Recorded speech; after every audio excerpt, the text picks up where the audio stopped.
What's up, guys? Welcome back to the channel. Today we're going to be going over sleep optimization. So I'm actually in bed right now, which is quite fitting. This will be a short one, pretty simple, but I can't state how important this is. Sleep optimization is going to be perfect for everything from health maxing, looks maxing, gym maxing, whatever it may be. Sleep is probably the most important factor, I would say, in terms of all of these things. Recovery, whatever it may be, hormone production.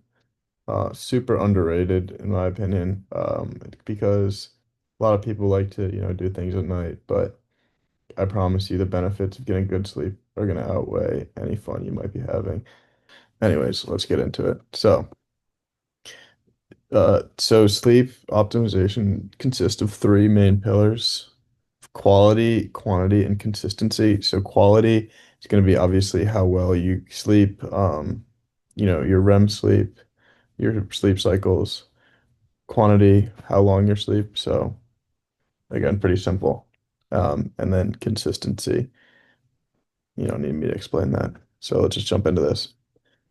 So for sleep quality, this is going to be a majority of what I'm going to talk about in this video. Um, this is kind of like the more nuanced stuff. Everything else is pretty simple. So first, lights off at night. Easy concept, right? So when it gets time to sleep, like close to bedtime, you're gonna want to turn off all lights. And if you do have lights on, make sure that it's not blue lights or like LEDs. So like on your phone, you can have it set to like this setting right here, which is gonna keep it blue light down. So if you really do need to use your phone at night, I guess, keep that setting on. But in general, it's good to avoid lights because your circadian rhythm is set to, not have light around the time that you're going to bed because obviously in nature the sun would go down and then everything would get dark. And that's what tells your body that it's time to sleep. So it's very important here. You're not going to properly signal sleep with the lights on. So REM sleep, this is like the most important part of sleep that you're going to get at night. This is the deepest level of sleep. So just in order to get proper REM sleep, you're going to want to avoid things that are going to inhibit, such as weed, caffeine, and alcohol. Obviously, I know a lot of you guys are going to be doing these anyway, but let's just say, like, as a general rule, don't do them close to bedtime. So obviously, alcohol, like, you're probably drinking instead of sleeping anyway. But for caffeine, um, don't drink past like 2 p.m. I think is a good time to set that for. And then weed, just don't smoke right before bed. If you're going to smoke, keep it a few hours before bed. If you're smoking right before bed, you're not going to be able to properly get REM sleep, and that's going to reduce your recovery and you're gonna feel less well rested in the morning. I'm sure you guys know what it's like to like go to sleep high and then wake up like you haven't even slept. So yeah, after that, moving on, magnesium. So I'm not gonna get too far into this, but magnesium is very good for sleep quality. It's actually essential for proper sleep.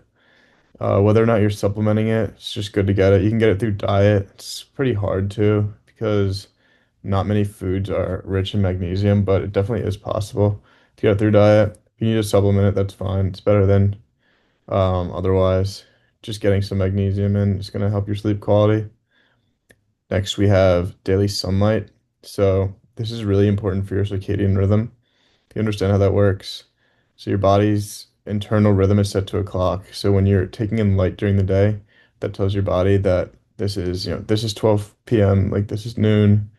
This is 6 p.m. The sun's starting to go down, and that's how your subconscious gauges what time it is and what time you're supposed to go to sleep.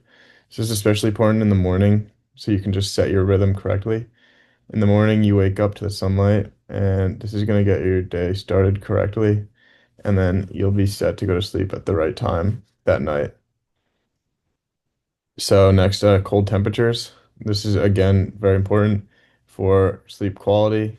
Obviously not necessary, but 62 degrees would be the optimal level. If your thermostat doesn't go that low, just get it as low as possible. Um, or open a window, figure out what you can do. Having cold air while you sleep will make you sleep a lot deeper.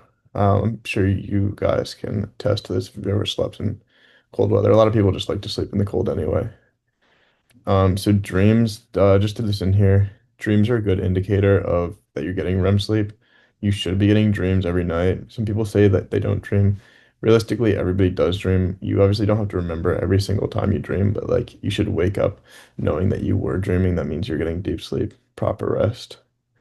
And then finally, digest food. So you want to have all of your food digested by the time you're going to sleep, which means don't eat within like an hour or two before you are going to go to bed. Your body can do one of two things while sleeping, and that is digest food or restore energy.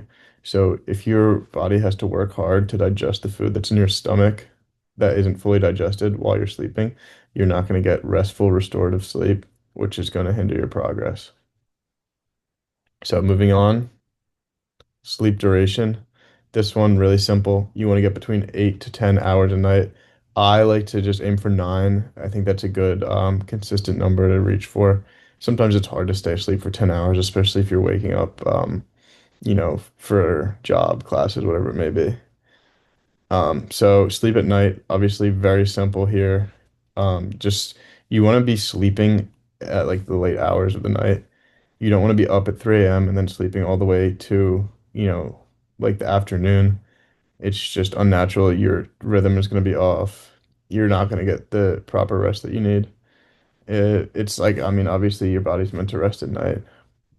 Pretty simple there. Yeah, you don't want to be sleeping during the daytime. Naps should be under an hour. If they're more than an hour, you're gonna mess up your um, sleep stages. So essentially, the way this works is like when you fall asleep for the night, you start stage one, get deeper into REM sleep, and then you slowly work your way out to the top stages of sleep, and then that's when you wake up. So if you nap during the day and you're sleeping for, multiple hours, you're gonna start drifting into REM sleep, and then, oops, sorry, and then gonna get woken up one way or another in a deeper stage of sleep, so your cycle hasn't properly concluded, and this is gonna lead you to be more tired, and you get that weird feeling. I'm sure you guys have fallen asleep after school, and like you woke up after an hour or two, and you just feel so weird. This is exactly why. So that's for sleep duration. And then consistency. Again, very simple. You want to have a consistent bedtime and wake up time. So let's say you're going to bed right now at like 1 a.m. and your ideal would be, let's say 9 p.m. I mean, not many people are going to bed at 9 p.m., but let's just say that's your goal. Instead of just trying to go to bed at 9 p.m., what you have to do is cut your sleep time 30 minutes earlier every night. So 1 a.m., 12:30 a.m., 12 a.m., until you finally found a time that works for you where you can get that 8 to 10 hour window in. And yeah, so then set that as your sleep schedule for every night. You want to have one time. Consistency, in my opinion, is more important than duration. So let's say you're only getting 6 hours, but you have the exact same sleep and wake up time every night. Your body's going to be ready and prepared to get the sleep that it needs in that window. Versus if you're getting, 8 hours, but you're sleeping random times all over the place during the day, you're just not going to get the same restorative sleep that your body needs. And then nighttime routine. This is going to help your body prepare for sleep. Easy way to fall asleep at the same time as well. It's pretty simple, it doesn't have to be much. Like it could be shower, brush your teeth, and you know, fold your laundry or whatever. Pretty simple. And then I'd recommend not using an alarm clock because you're not going to wake up naturally at the right time, as you should with the sun.